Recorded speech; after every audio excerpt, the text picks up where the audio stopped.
Hello Wales. Sorry it's a bit late again today. It was a long day at school today. So we finished our book yesterday and I had a couple of options, a couple of people suggested books, and I had to go with my favourite in the end, and so we're going to be reading Matilda, and this is my version that I have at home. So, the reader of books. It's a funny thing about mothers and fathers. Even when their own child is the most disgusting little blister you could ever imagine, they still think he or she is wonderful. Some parents go further. They become so blinded by adoration, they manage to convince themselves their child has qualities of genius. Well, there is nothing very wrong with all this. It's the way of the world. It's only when the parents begin telling us about the brilliance of their own revolting offspring that we start shouting, "Bring me a basin! We're going to be sick!" School teachers suffer a good deal from having to listen to this sort of twaddle from proud parents. But they usually get their own back when the time comes to write the end-of-term reports. If I were a teacher, I would cook up some real scorchers for the children of doting parents. "Your son Maximilian," I would write, is a total washout. I hope you have a family business you can push him into when he leaves school, because he is sure as heck won't get a job anywhere else.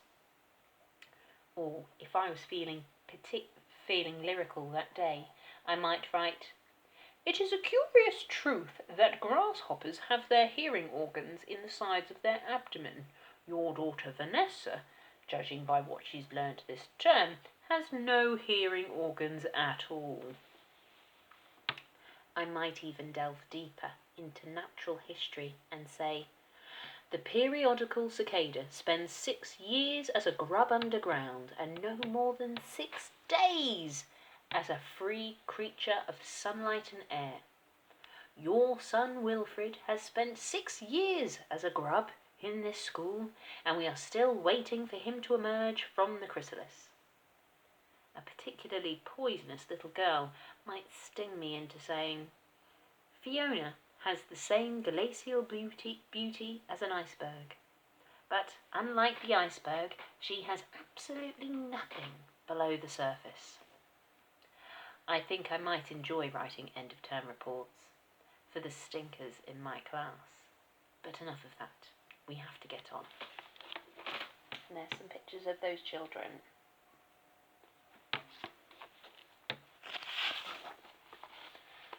Occasionally, one comes across parents who take the opposite line, who shows no interest at all in their child, and these, of course, are far worse than the doting ones. Mr. and Mrs. Wormwood were 2 such parents. They had a son called Michael and a daughter called Matilda, and the parents looked upon Matilda in particular as nothing more than a scab. A scab is something you have to put up with until the time comes where you can pick it off and flick it away. Mr. and Mrs. Wormwood looked forward enormously to the time when they could pick their little daughter off and flick her away, preferably into the next county, or even further than that. It is bad enough when parents treat ordinary children as though they were scabs and bunions, but it becomes somehow a lot worse when the child in question is extraordinary, and by that I mean sensitive and brilliant. Matilda was both of these things, but above all she was brilliant. Her mind was so nimble and she was so quick to learn that her ability should have been obvious even to the most half-witted of parents. But Mr. and Mrs. Wormwood were both so gormless and so wrapped up in their own silly lives that they failed to notice anything unusual about their daughter. To tell the truth, I doubt they would have noticed had she crawled into the house with a broken leg. Matilda's brother Michael was a perfectly normal boy, but the sister, as I said, was something to make your eyes pop. By By the age of 1.5, her speech was perfect, and she knew as many words as most grown-ups. The parents, instead of applauding her, called her a nosy chatterbox, and told her sharply that small girls should be seen and not heard. By the time she was 3, Matilda had taught herself to read by studying newspapers and magazines that lay around the house. At the age of 4, she could read fast and well, and she naturally began hankering after books. The only book in the whole of this enlightened household was something called Easy Cooking, belonging to her mother. And when she read this from cover to cover and had learnt all the recipes by heart, she decided she wanted something more interesting. And there she is, reading her book. Sorry, newspaper. "Daddy," she said, "do you think you could buy me a book?" "A book?" he said. "What do you want a flaming book for?" "To read, Daddy." "What's wrong with the telly? For heaven's sake. We've got a lovely telly with a 12-inch screen, and now you come asking for a book. You're getting spoiled, my girl." Nearly every weekday afternoon Matilda was left alone in the house. Her brother, 5 years older than her, went to school. Her father went to work, and her mother went out playing bingo in a town 8 miles away. Mrs. Wormwood was hooked on bingo and played it 5 afternoons a week. On the afternoon of the day when her father had refused to buy her a book, Matilda set out all by herself to walk to the public library in the village. When she arrived, she introduced herself to the librarian, Mrs. Phelps. She asked her if she might sit a while and read a book. Mrs. Phelps, slightly taken aback at the arrival of such a tiny girl unaccompanied by a parent, nevertheless told her she was very welcome. "Where are the children's books, please?" Matilda asked. "They're over there on those lower shelves," said Mrs. Phelps told her. "Would you like me to help you find a nice one with lots of pictures in it?" "No, thank you," said Matilda. "I'm sure I can manage." From then on, every afternoon, as soon as her mother left for bingo, Matilda would toddle down to the library. The walk took only 10 minutes, and this allowed her 2 glorious hours sitting quietly by herself in a cosy corner, devouring one book after another. When she had read every single children's book in the place, she started wandering round in search of something else. Mrs. Phelps, who had been watching her with fascination for the past few weeks, now got up from her desk and went over to her. "Can I help you, Matilda?" she asked. "I'm wondering what to read next," Matilda said. "I finished all the children's books." "You mean you've looked at the pictures?" "Yes, but I've read the books as well." Mrs. Phelps looked down at Matilda from her great height, and Matilda looked right back up at her. "I thought some were very poor," Matilda said, "but others were lovely. I liked The Secret Garden best of all. It was full of mystery. The mystery of the room behind the closed door, and the mystery of the garden behind the big wall." Mrs. Phelps was stunned. "Exactly how old are you, Matilda?" she asked. 4 years and 3 months, said Matilda. Mrs. Phelps was more stunned than ever, but she had the sense not to show it. "What sort of book would you like to read next?" she asked.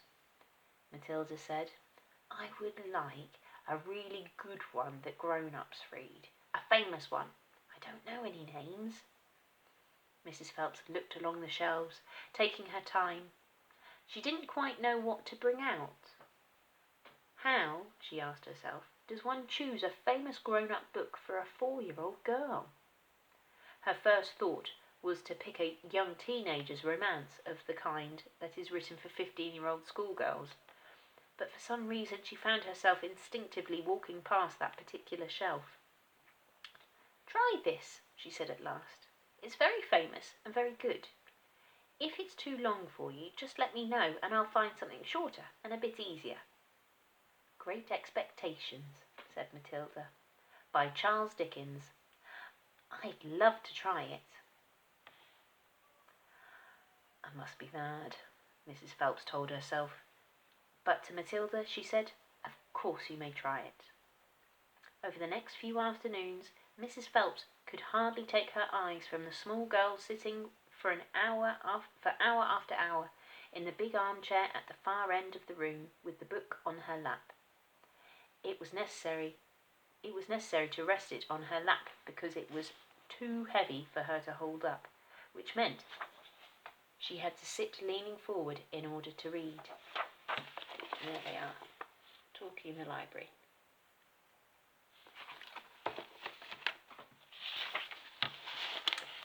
And a strange sight it was, this tiny dark-haired person sitting there with her feet nowhere near touching the floor, totally absorbed in the wonderful adventures of Pip and old Miss Havisham and her cobwebbed house, and by the spell of magic that Dickens, the great storyteller, had woven with his words.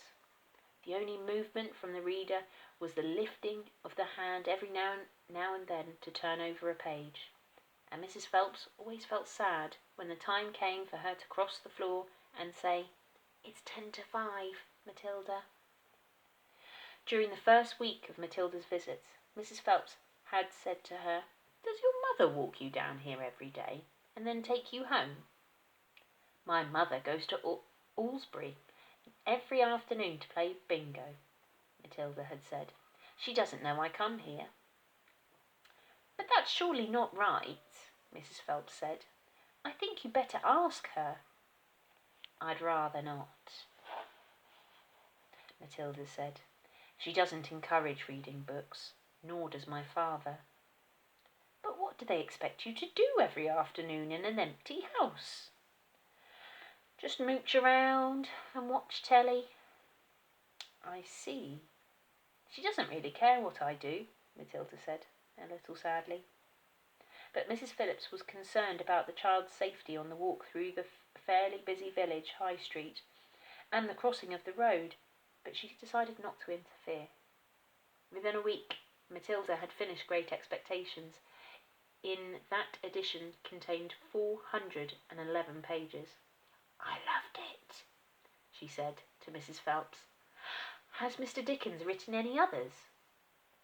"A great number," said the astounded Mrs. Phelps. "Shall I choose you another?" She sat in her chair.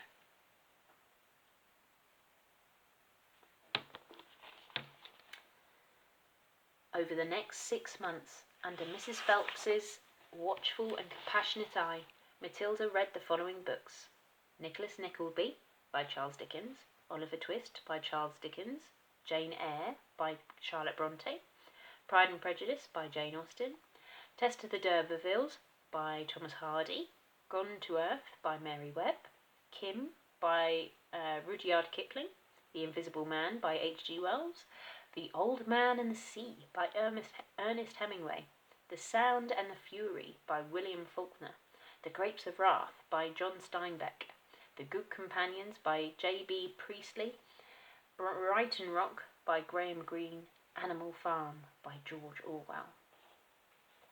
It was a formidable list, and by now Mrs. Phelps was filled with wonder and excitement, but it was probably a good thing that she did not allow herself to be completely carried away by it all.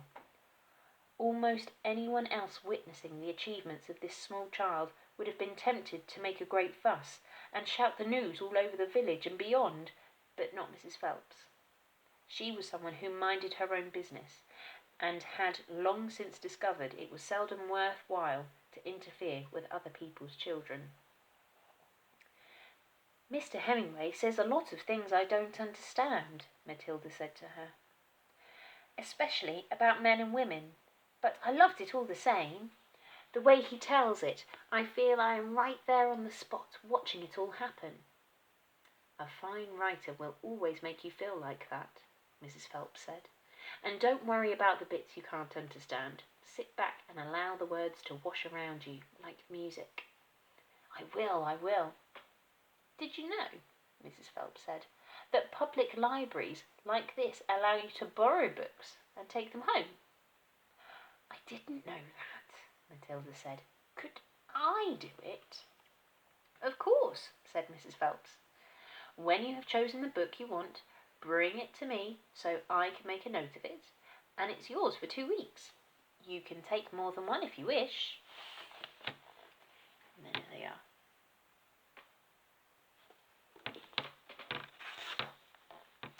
From then on, Matilda would visit the library only once a week in order to take out new books and return the old ones.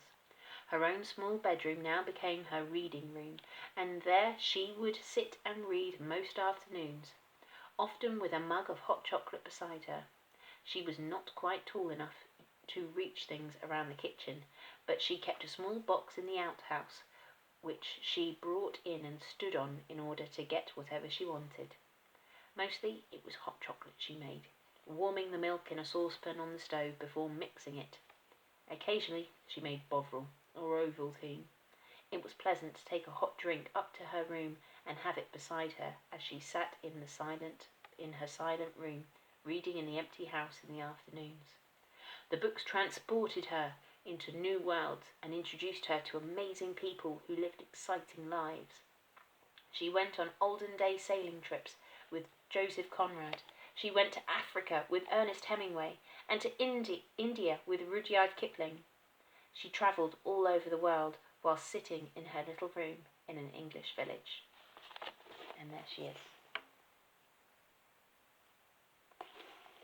I know it was a bit longer today, but the chapters are slightly longer with this book. I hope you've enjoyed it, something a bit different.